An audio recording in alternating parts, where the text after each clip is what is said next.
안녕하세요. 오늘도 사연 살롱을 찾아주셔서 감사합니다. 저는 수도권에 사는 30대 후반 여성이에요.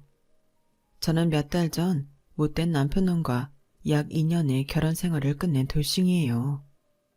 다행히 아이는 없어서 마음먹고 이혼할 수 있었죠. 아이가 없어서 쓸쓸했는데 그랬기 때문에 이혼이 쉬웠다는 게 어떻게 생각하면 모순이기도 해요. 저는 다른 건 다 참을 수 있었는데요.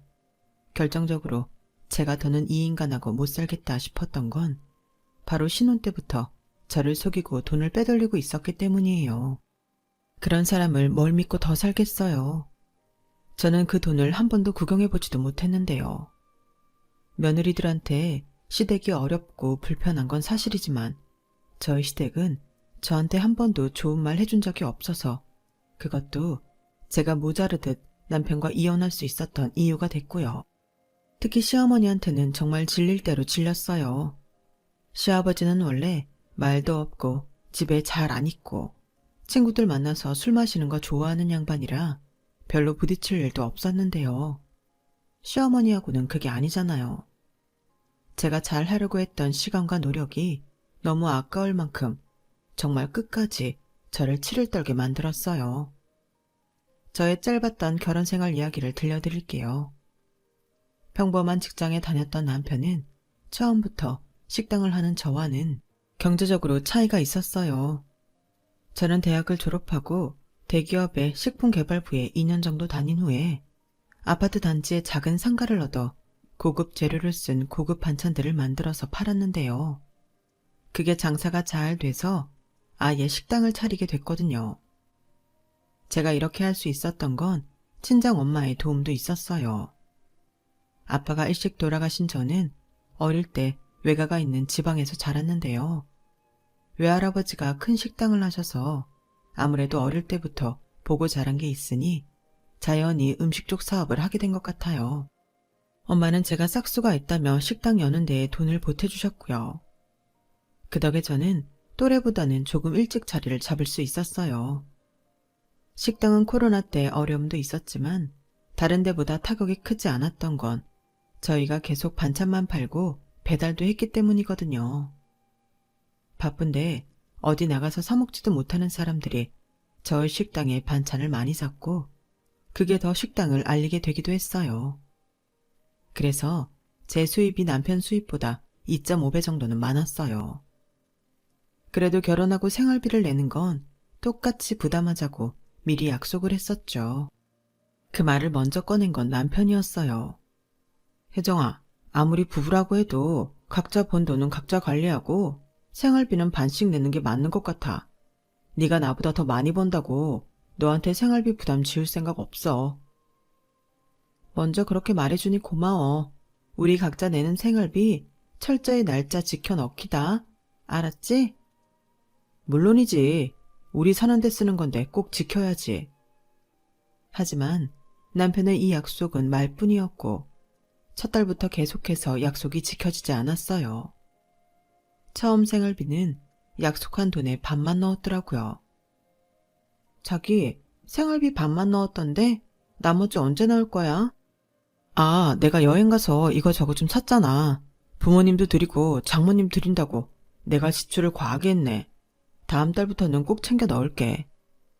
이 말도 거짓말이었고 남편은 돈을 안 넣거나 일부만 넣는 일을 계속 반복했어요.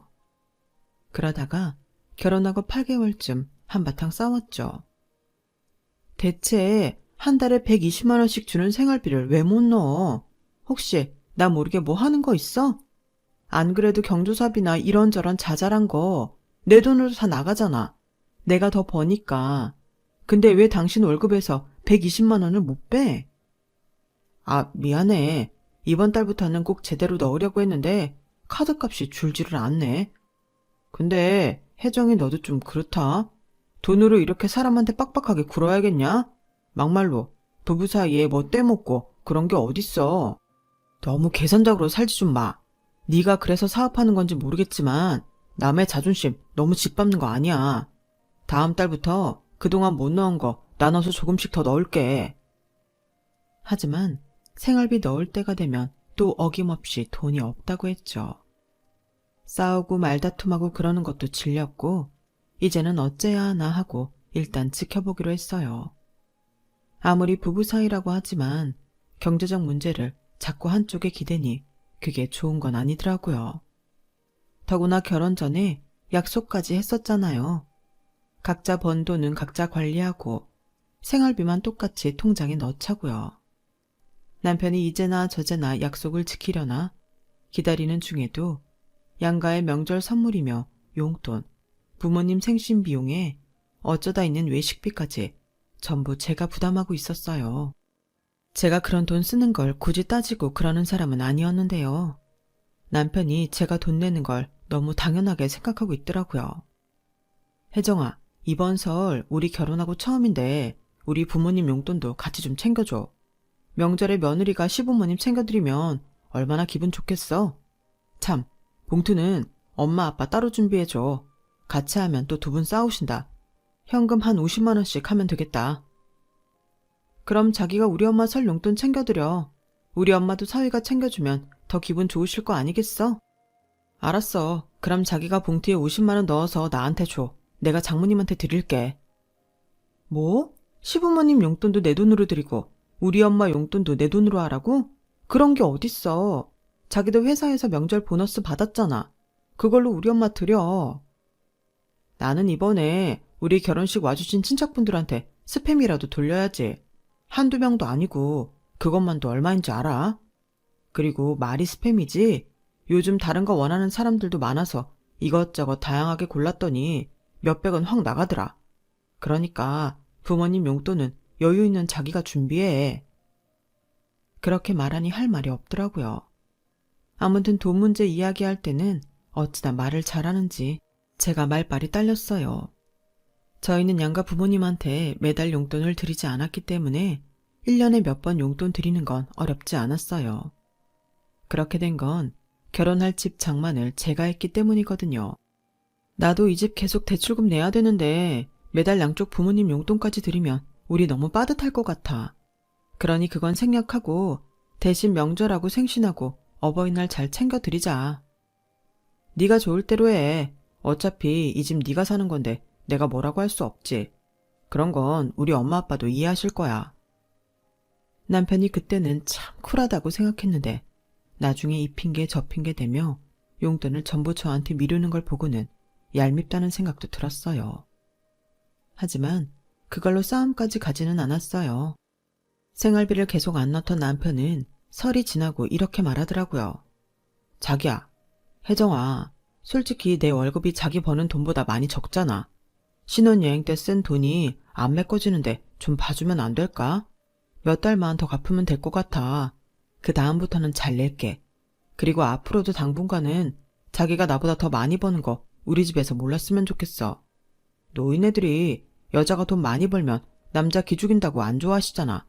응? 부탁할게.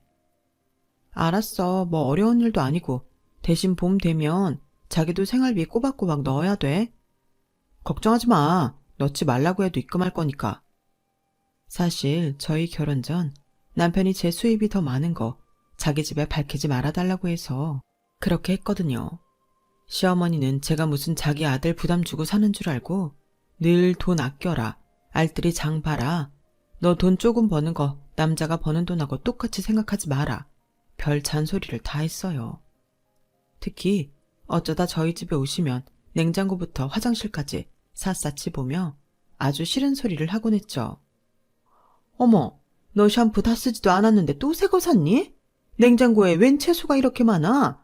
먹지도 않고 버리려고? 식당 한다는 애가 음식 한음을 할 줄도 몰라? 내 아들이 벌어오는 돈 알뜰하게 쓰라고 했잖아. 어머니, 저 채소 우리 사흘이면 다 먹어요. 민호 씨 건강 생각해서 제가 더 채소 위주로 식단 짠 거예요. 저도 일하는데 민호 씨 밥 먹는 건 제가 다 챙기고 있어요. 샴푸는 거의 다 써가서 지난번 세일할 때 미리 산 거고요. 예, 자고로 사람은 고기를 먹어야 힘을 쓰는 거야. 처럼 풀떼기를 먹고 무슨 건강을 지킬 수 있겠어? 이거 원, 우리 아들 그래도 잘 얻어먹고 사는 줄 알았는데 어쩌면 볼 때마다 실망만 더 쌓이게 만드니? 내 아들이 벌어주는 돈 좀 똑바로 쓰고 살자, 응? 그럴 때마다 당신 아들 돈 없다는 말을 하고 싶었지만 남편과의 약속이 있었기에 꼭 참곤 했죠. 한 번은 남편이 있을 때도 시어머니는 이런 식으로 난리를 쳤고 남편은 제 눈치를 보며 자기 엄마를 말렸어요. 엄마가 몰라서 그렇지. 혜정이 요리 진짜 잘해. 그리고 요즘 일부러 채소 먹는 거 몰라? 혜정이가 잘하고 있으니까 그렇게 뭐라고만 하지 마. 아, 이놈이 속이 여려 터져가지고 이렇게 지 마누라 편만 들고 이러니 제가 널 우습게 보는 거야. 아니, 제가 뭘 우습게 본다는 건지요. 밑도 끝도 없는 말에 억울하기도 했지만 남편이 시어머니를 말리며 집으로 보냈기 때문에 더는 큰 문제로 번지지 않았어요. 하지만 시간이 갈수록 남편은 점점 더 뻔뻔해졌어요. 전보다 생활비는 더 넣었지만 그것도 약속했던 금액의 70에서 80% 정도였는데요. 남편은 제 식당의 매출이 얼마인지 어느 정도는 짐작하고 있었는데 저는 남편의 경제 상황을 전혀 알 수 없었어요. 남편이 한마디도 해주지 않았거든요. 그러고 보니 새 차를 장만할 때도 제 돈으로 했고 집에 사러 들이는 비싼 가전제품들은 90%는 제 카드로 결제가 됐어요. 남편이 결제한 건 새로 나온 대형 모니터 하나 정도였고요. 그럼에도 남편은 이 모든 게 아주 당연하다는 듯이 행동했고 저는 점차 그런 남편한테 질려갔어요. 그러다 저는 우연히 남편이 열어놓고 출근한 서랍안을 보게 되었어요. 제가 그날은 몸이 안 좋아서 식당에 늦게 나가느라 방 정리를 좀 해두고 있었거든요. 그런데 통장 몇 개 내역서를 뽑아둔 게 있더라고요. 물론 봐서는 안 되는 거긴 하지만 저는 남편이 통장을 몇 개 갖고 있는지 얼마나 자산이 있는지 전혀 몰랐기 때문에 너무 궁금했어요. 제가 그 사람 아내인데 궁금하잖아요. 하도 돈이 없다, 쪼들린다 하는 사람이라서 대체 얼마나 돈이 없길래 그러나 싶은 마음도 있었고요. 그런데 이게 주식 계좌더라고요. 명의는 남편과 시어머니였고요. 저는 그 내역을 보다가 정말 어이가 없었는데요. 3천만 원이 넘는 돈이 있었지만 잃을 때도 꽤 있었더라고요. 그러니까 이 사람은 저 몰래 자기 엄마하고 주식 투자를 하느라 다른 데에 돈을 쓰지 않았던 거예요. 그걸 전부 저한테 떠맡기면서 말도 안 했고요. 이게 대체 언제부터였을지 감도 안 오는데 마침 내역서 아래로 종이 통장이 보이길래 일단 보기로 했어요. 나중에 무슨 말을 듣든 일단 진실을 알아야 했거든요. 그건 남편 급여 통장이었는데 결혼을 했을 때부터 꼬박꼬박 시어머니 시아버지한테 각각 30만 원씩 용돈을 보냈더군요. 그보다 더 많이 보낸 달도 있었고요. 저는 이참에 그 서랍을 다 뒤져보았고 거기서는 더 기막힐 서류가 나왔는데요. 바로 상가 계약서였어요. 가만 보니까 상가 하나를 매입해서 거기에 세를 놓은 게 아닐까 싶더라고요. 저는 그 계약서의 주소를 확인해서 상가를 보러 갔는데 아주 장사가 잘 되는 빵집이더라고요. 저는 빵을 사면서 주인으로 보이는 사람을 슬쩍 떠보았어요. 빵이 맛있나 봐요. 사람들이 많은 거 보니. 감사합니다. 다들 믿고 찾아주시도록 열심히 하고 있어요. 이 정도면 곧 크고 좋은 데로 옮기셔도 되겠는데요. 아, 여기 목도 좋고 쏠쏠해서요. 당분간은 옮길 생각 없어요. 그래서인지 여기 주인이 급전이 필요해서 세놨는데 금방 계약이 됐다더라고요. 저는 주인이 바뀌어서 어찌 될지 좀 긴장되긴 하네요. 물어보지도 않은 것까지 술술 말해주는 주인 덕에 저는 사실을 확인할 수 있었어요. 그러니까 남편은 저한테 늘 돈이 쪼들린다면서 시어머니와 주식 투자를 했고 매달 시댁에 용돈도 보냈고 거기에 더해 상가까지 매수했던 거였어요. 그러고 보니 시어머니가 자기도 가게 하나 있었으면 좋겠다고 한동안 노래를 부르던 게 생각나더라고요. 반년 전쯤에 저만 보면 자기도 가게 하나 가졌으면 좋겠다며 저보고 혹시 다른 가게 낼 생각 있으면 그 가게짜리는 자기한테 달라고 그랬었거든요. 어머니, 저는 다른 가게 낼 생각은 없어요. 앞으로도 그럴 것 같고요. 가게 관리 안 되면 사람들한테 인식만 나빠져서요. 저는 제가 관리할 수 있는 선에서 최선을 다하려고요. 아니, 내가 주인으로 있으면 누가 그거 관리를 소홀히 하겠니? 아우, 그렇게 소심해서 어떻게 여태 사업을 했어? 보아하니 너 크게 되긴 글렀구나. 그 생각이 난 저는 집으로 가서 계약서에 사인한 이름을 다시 확인해봤죠. 그랬더니 역시나 거기에도 남편과 시어머니가 공동으로 이름이 올라가 있더라고요. 이 사람은 저와 결혼했으면서 재산 늘리는 건 전부 자기 엄마랑 하고 있었어요. 생활은 제 돈으로 하고 살면서 말이죠. 저는 지금까지 저를 감쪽같이 속인 남편한테 심한 배신감을 느꼈어요. 저도 남편이 재산 늘리는 거 할 수 있다고 생각해요. 그런데 저를 속인 거잖아요. 자기는 맨날 돈 없다고 하고는 뒤에서 자기 엄마랑 열심히 재산을 불리고 있었으니까요. 그게 너무 괘씸하고 지금까지 그 인간을 위해 돈 써준 게 억울하고 정말 분노가 일더라고요. 하지만 그럴 때일수록 화를 가라앉히고 침착해야 일을 그르치지 않는다는 걸 떠올렸고 저는 제가 본 걸 일단 다 복사해 두었어요. 그때부터 저는 이혼을 생각하기 시작했어요.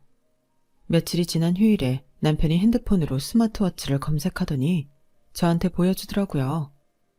자기야, 나 이거 하나만 사주라. 내 스마트워치 너무 오래됐잖아. 이참에 신형으로 싹 바꿨으면 해서. 핸드폰도 같이 말이야. 이게 성능이 비슷해서 연동도 잘 되는 것 같더라고. 민호 씨 돈으로 사지 그래. 나 이번 달부터 엄마한테 용돈 보내드리기로 해서 여유가 별로 없어. 용돈? 갑자기 왜? 장모님 용돈 안 받으셔도 여유 있잖아. 그런 걸 여유 있다고 안 하는 것도 자식된 도리가 아닌 것 같아. 엄마 나이도 많으신데 점점 쓸 일이 더 많을 거 아니야. 나 식당 차릴 때도 많이 도와주셨으니 어찌 보면 이 집도 엄마가 해주신 거나 다름없어. 그래서 투자하신 인센티브 드리는 셈 치고 엄마한테 한 달에 300만 원씩 드릴 거야. 그랬더니 남편이 놀라서 보고 있던 핸드폰까지 떨어뜨리더라고요. 뭐라고? 300만 원? 갑자기 무슨 말을 하는 거야? 우리도 앞으로를 생각해서 돈을 모아야지. 장모님 돈이 궁하신 것도 아니잖아. 나는 우리 집에 그렇게 못하는데. 그건 민호 씨 사정이고 민호 씨도 사정되는 대로 시댁에 보내드려. 내가 그런 거 갖고 뭐라고 할 사람 아니잖아. 내가 생활비도 더 많이 내고 민호 씨 핸드폰까지 사주잖아. 내가 버는 돈에서 드리는 거니까 상관없지. 민호 씨한테 말 안 하고 드릴 수도 있는데 일단 얘기한 거야. 민호 씨가 내 남편이니까. 제가 그렇게 말하자 남편은 아무 말 못하고 침만 꿀꺽 삼키더라고요. 저는 엄마한테 매달 300만 원을 보내면서 명품 가방과 옷을 사드리기로 결심했어요. 엄마도 외가 친척들도 돈이 있어도 절대 사치하는 분들이 아니어서 남들 하나씩 갖고 있는 명품 백도 없었거든요. 그래서 이참에 사드리기로 했죠. 그게 명품 중에서도 제일 비싸다고 소문난 브랜드였는데요. 남편은 제가 사다 놓은 선물의 쇼핑백을 보더니 자기가 아주 흥분해서 난리도 아니더라고요. 웬일로 저런 걸? 와, 저 브랜드가 제일 비싼 건데. 그래도 저는 모른 척하고 저녁을 먹었어요. 밥을 먹던 남편은 궁금해서 못 참겠는지 먼저 물어보더라고요.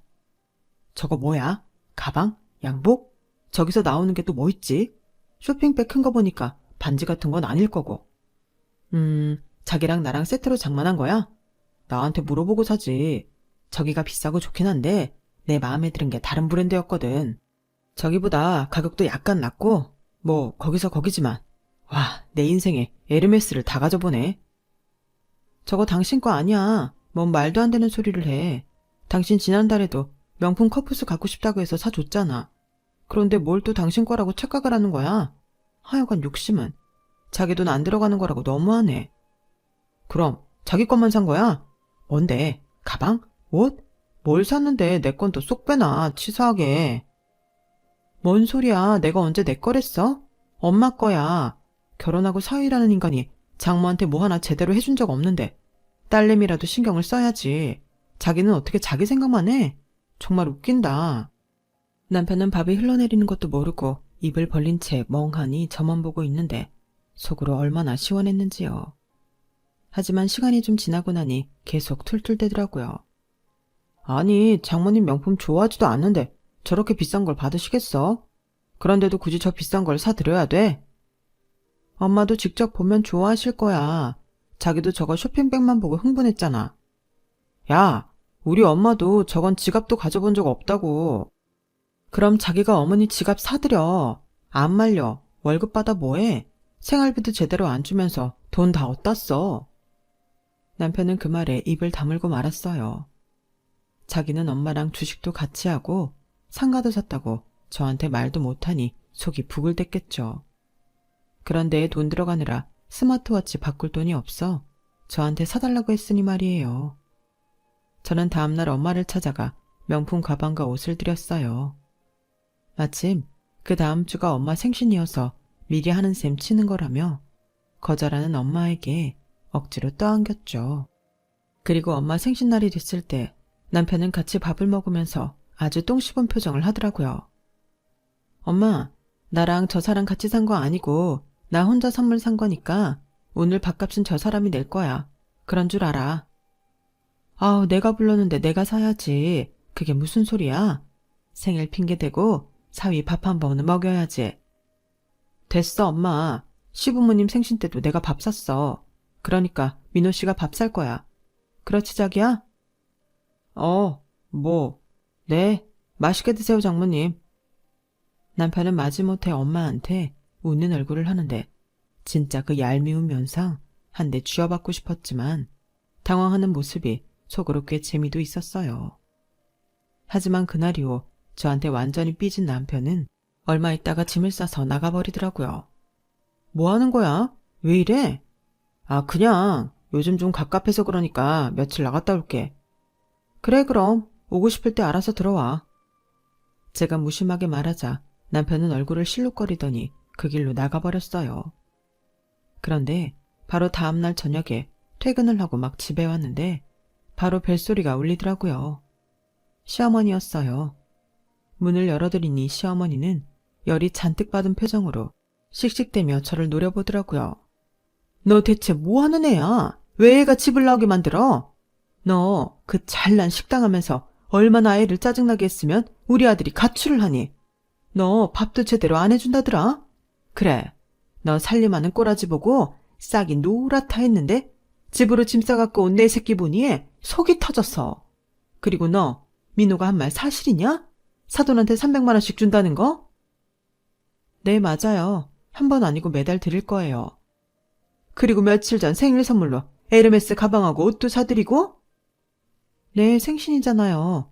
그래서 해드렸는데요. 그거 다 제가 번 돈으로 해드린 건데 어머니가 왜 그걸 말씀하시는지 이해가 잘 안 되네요. 얘, 네가 번 돈이 얼마나 된다고 그런 비싼 걸 샀다는 거냐? 보나마나 우리 아들 돈 다 뺐었지. 그러니까 민호가 억울해서 저렇게 짐 싸들고 집에 온 거 아니겠어?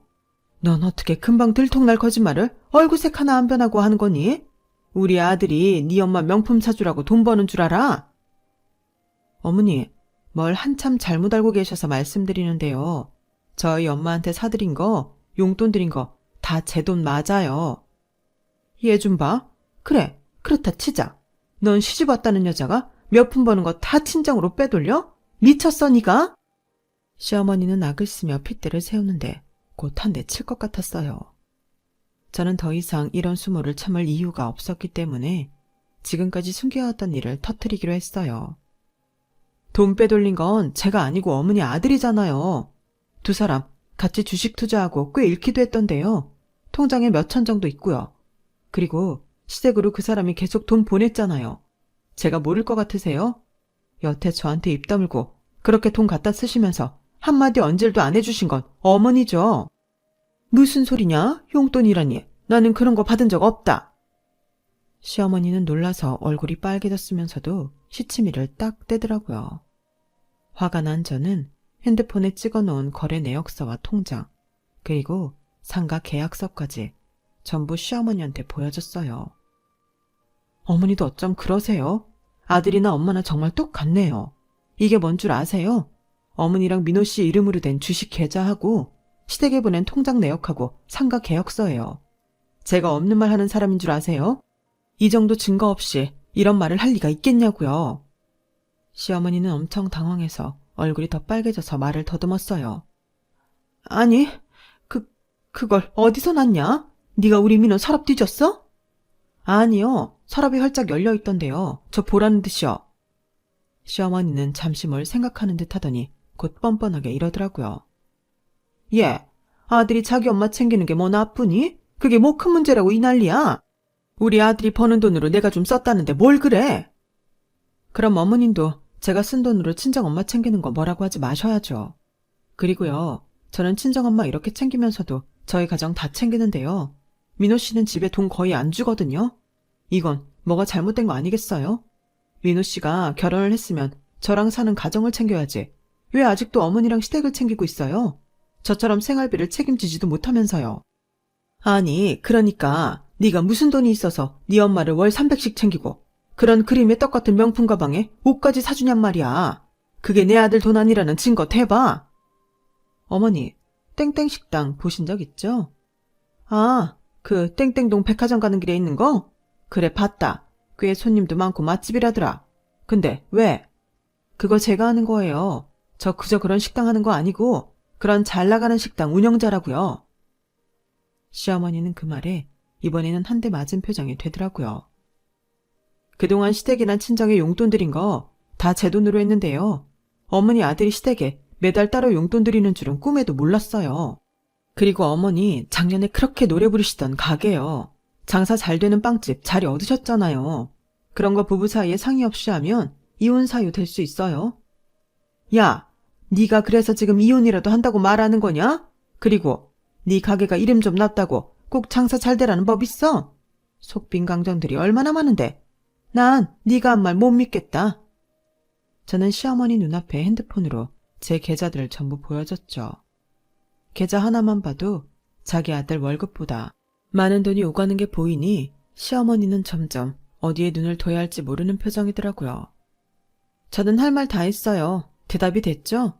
저 어머니 아들하고 계속 살 생각 추호도 없으니까요. 이제 이혼 준비할 테니 아예 오지 말라고 하세요.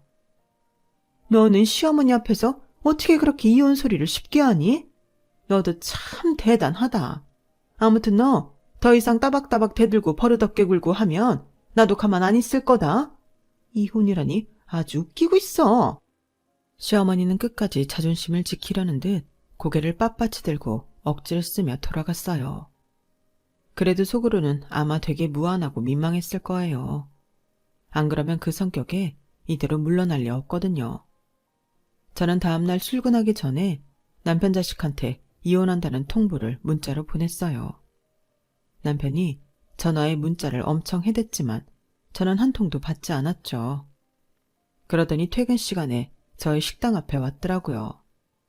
남편은 엄청 미안한 척하며 저한테 다가왔고 저는 이게 시어머니랑 남편의 수작이라는 감이 왔어요. 혜정아, 자기야, 뭔가 오해가 있는 것 같아서 내가 풀려고 왔어. 힘들지 않아? 어디 가서 맛있는 거 먹을까? 내가 내 식당에서 맛있는 거 안 먹었겠어? 아, 진짜 그랬겠네. 근데 어제 엄마 때문에 자기가 화 많이 난 것 같아서 화 풀어주려고 하는데 어디 가고 싶은 데 있어? 민호 씨가 어머니한테 내가 우리 엄마한테 용돈 드리고 가방이랑 옷 사드린 거 전부 말했잖아. 일을 만든 게 누군데 쏙 빠져나가려고 그래. 내가 내 돈 가지고 쓴다는데 뭘 잘못했다고 그런 말을 하냐고. 끝까지 내가 너보다 돈 못 벌어서 너한테 빌붙어 있는 여자로 만들고 싶었던 거지? 아니야. 그런 거 아니고 나는 우리 거 산 줄 알았는데 장모님 거라니까 좀 섭섭해서 홧김에 그런 건데 엄마가 너무 세게 나가셨네. 내가 대신 사과할게. 미안해. 엄마도 네가 화가 많이 난 것 같으니 잘 달래라고 하시더라. 혜정이 너 진짜 나랑 이혼할 건 아니잖아.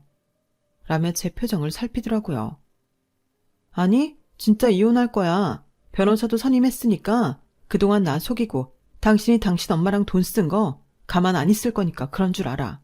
그리고 내 집에서 네 짐 당장 다 빼고 가전제품은 모니터 하나만 너 가져가고 아무것도 가져가지 마. 핸드폰도 놓고 나가. 그거 다 내가 산 거잖아. 제가 차갑게 말하니 남편은 어쩔 줄 몰라 하다가 계속 사과만 하더라고요. 하지만 이제 와서 그런들 무슨 소용이 있겠어요. 게다가 제 돈 쓴 걸로 지 엄마한테 거짓말까지 해서 퇴근한 저를 쫓아와 있는 소리 없는 소리 다 듣게 했잖아요. 너 안 나가면 우리 엄마랑 외삼촌한테 다 얘기해서 너 쫓아내게 만들 거니까 알아서 해. 험한 꼴 당하기 싫으면 알아서 조용히 나가라고. 진정하고 시간이 지나면 마음도 가라앉을 테니까 다시 생각해보자. 나는 그동안 우리 집에 가 있을 테니까 언제든 전화해줘. 나 무조건 혜정이 네 말대로 할 테니까. 응? 너무 조급하게 굴지 마. 하지만 저는 바로 이혼 소송을 했고 남편은 어쩔 수 없이 제 결정을 받아들여야 했어요. 그동안 제가 집에 경제적 부담을 진 것과 집에 줄 생활비로 주식 투자하고 상가 계약하는 데 돈이 들어갔다 여기고 그것까지 받아낼 생각이었죠. 증거도 있고 남편은 가게 경제에 보탠 게 없어서 제가 유리한 입장이었고요. 그제야 시어머니와 남편은 집으로 식당으로 찾아와서 계속 미안하다, 마음 풀어라 아주 친한 척을 하더라고요. 저기 세아가 나는 네가 이렇게 굉장한 애인 줄 전혀 몰랐다. 내가 이렇게 사과하마. 어떻게 한 번만 다시 생각하면 안 되겠니? 내가 뭘 모르고 너한테 함부로 말한 것 같다. 사람 인연 그렇게 쉽게 끊는 거 아니다. 너도 살면서 이혼이라는 게 얼마나 네 인생에 치명적인지 알게 되는 것보다는 그냥 잘 봉합하고 사는 게 낫지 않겠어? 어머니, 제가 돈 잘 번다니까 이러시는 거잖아요. 제가 어머니 아들보다 돈 못 번다고 생각할 때는 얼마나 저를 무시하셨어요. 제가 왜 제 인생을 그런 집안이 허비해요. 그럴 생각 없고요. 생활비로 쓸 돈 주식에 투자하고 상가 계약했으니 그 돈 돌려받을 거니까 그렇게 아세요. 결국 남편은 저를 찾아와 합의해달라고 사정사정했는데요. 저는 괘씸해서 끝까지 소송을 밀어붙였어요. 그렇게 9개월쯤 지나 몇 달 전 저는 이혼 소송에서 승소를 했고요. 위자료와 남편이 경제적으로 편취한 돈을 얼마간 받아냈어요. 저와 남편은 이혼으로 약 2년간의 결혼 생활을 마무리했어요. 몇 달 전 일인데 그 후 남편은 쭉 연락을 딱 끊어서 어떻게 사는지 전혀 모르겠네요. 저는 지금 엄마와 함께 살고 있어요. 제가 어떻게 살았는지 들으시고는 오히려 잘했다며 앞으로 인생이 더 창창하니 더 좋은 날이 있을 거라며 격려해 주셨어요. 역시 인생에 제 편이 되어주는 건 가족밖에 없는 것 같아요. 특히 엄마요. 제가 이혼한 게 믿기지 않을 때도 많지만 현실이니 받아들이고 더 나은 삶을 살기 위해 노력하려고요. 저런 집안을 참고만 사는 것도 능사는 아니라고 생각해요. 저처럼 이혼하신 분들 있으면 같이 힘내어 잘 살자고 하고 싶네요. 제 이야기는 여기까지예요. 끝까지 들어주신 모든 분들 건강하시고 매일 행복하시기를 바랄게요. 감사합니다. 여러분, 사연 댓글에 응원과 현명한 조언 부탁드려요. 좋아요와 구독은 저에게 큰 힘이 됩니다. 오늘도 좋은 일 가득하세요.